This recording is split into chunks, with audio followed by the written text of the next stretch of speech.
Oh, righty-ho.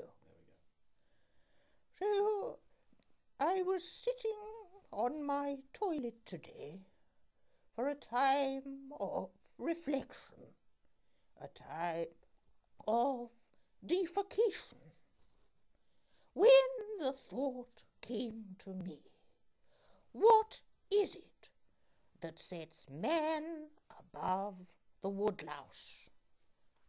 Could it be intelligence? The answer is no.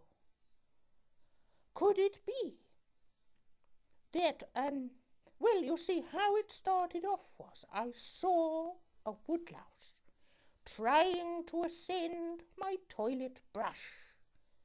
That's how I thought. What is it that sets me above that woodlouse? But you know, the word humour is important. Humour from the root word human. Let us laugh. Two men went into a public convenience.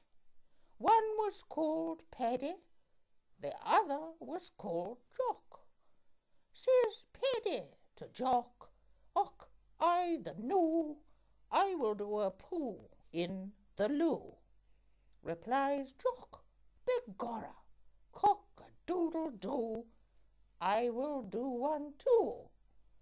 That is an example of humour, and humour it is that sets man above the woodlouse. Thank you.